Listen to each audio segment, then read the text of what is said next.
Okay, let's try the cube drawing principle again with another view of this stapler. Again, the two most important lines are the bottom lines, this angle and this angle, because that's the foundation for everything else. So I'm going to locate my corner, leaving room for this side over here and a lot more room for this side over here. So I'm going to establish my corner somewhere around here. Then I'm going to use my peripheral vision. You know, I'm kind of looking back and forth. And again, you guys are looking up at a computer screen, so it's a little bit different. Make sure you have your paper right in front of your Chromebook. You can compare your angles. You guys can do it by kind of like looking up at the screen and then looking down at your paper perhaps. And then get this line here. And then also I'm judging the length, the proportions.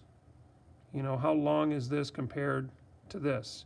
You could even measure it out if you like. You could measure the width of the front of this. I put my pencil point on the one end and put my thumb at the other, and I kind of mark the width of the front.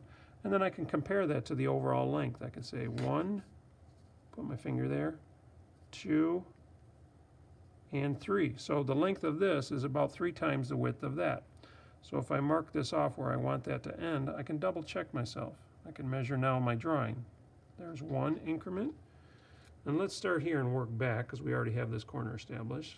I'm just estimating where the middle of my fingernail is. 1, 2, and 3. So according to that, I'm about in the right spot. This is where the stapler should end. And this side compared to that side, they're in the right ratio or in the right proportions to one another. So now I'll continue with my cube. There's a little bit of perspective going on, so it gets a little bit smaller as it gets further away. This side you're not going to see perspective as much because it's not going quite as far. Then I can start to draw this line. Okay, and these lines should be fairly parallel or perhaps appear to converge with one another. I estimate how far back before the upper part of the stapler, where the upper part of the stapler starts and how much it overlaps the base. Okay, this is going to go back like that. I have to estimate, okay, so again we have this mechanism back here that is where the hinge is located, kind of hidden in there. It's going to come back like that. Okay, I'll bring my corner up here. I have the lower part of the stapler.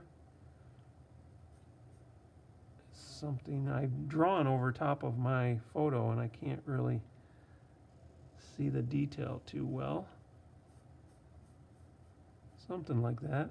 And then the upper part overhangs. Again, you have gray on gray, so it's a little hard to see the detail. I apologize for that. You might be able to see it better on your computer screen because it's probably in color. Okay. Get the upper part. So we have this lower part here and then this upper part here. This comes back, goes into here.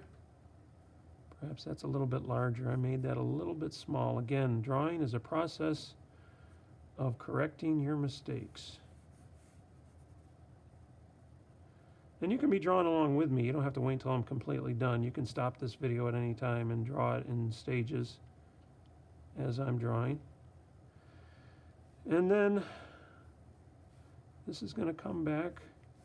Again, it's going to start out parallel, but then it starts to curve. So we'll just kind of slowly bring that down in like that. Keep my corners plumb. I think this has got to come down a little bit. Erase that a little bit. And then this is going to come back and it's going to slowly go out of sight as it kind of disappears back there. Okay?